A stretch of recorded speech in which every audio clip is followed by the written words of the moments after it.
صدر مملکت اور وزیر اعظم شہباز شریف کی ایران پر اسرائیلی حملے کی شدید مذمت۔ صدر آصف علی زرداری نے کہا اسرائیلی فوجی حملے ایران کی خود مختاری اور علاقائی سالمیت کی کھلی خلاف ورزی ہیں۔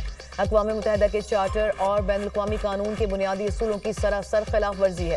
حملے میں جانوں کے ضیاع پر ایران کے عوام کے ساتھ گہری ہمدردی کا اظہار کرتا ہوں۔ عالمی برادری اور اقوام متحدہ جارحے کا احتساب اور صورتحال کو مزید بگڑنے سے روکنے کے لیے فوری کارروائی کرے۔ وزیر اعظم شہباز شریف نے کہا انسانی جانوں کے ضیاع پر ایرانی عوام کے ساتھ اظہار یکجہتی کرتا ہوں۔ ایران پر حملہ نہایت غیر ذمہ دارانہ اقدام اور انتہائی تشویشناک ہے۔ اسرائیل کا اقدام خطے سے دوچار خطے میں مزید عدم استحکام پیدا کرے گا۔ عالمی برادری اور اقوام متحدہ سے جنگ کو روکنے کے لیے فوری اقدامات کرنے کا مطالبہ۔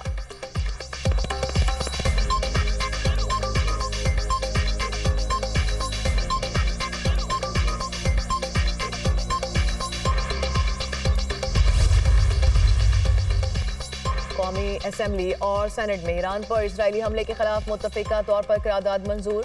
اسرائیل نے بین الاقوامی قوانین اور UN کنونشن کی خلاف ورزی کی۔ اسرائیلی اقدام جنگی جرم ہے، خطے کا امن خطرے میں ڈال دیا۔ قرارداد کا متن اسحاق ڈار نے اپنے خطاب میں کہا افسوسناک صورتحال پیدا ہوئی ہے۔ اسرائیل نے ہمارے برادر ملک ایران پر حملہ کیا ہے۔ وزارت خارجہ میں پاکستانی شہریوں کی حفاظت کے لیے کرائسس مینجمنٹ سیل قائم۔ پاکستان نے ایران میں زیارات پر جانے والوں کے لیے ایڈوائزری جاری کر دی۔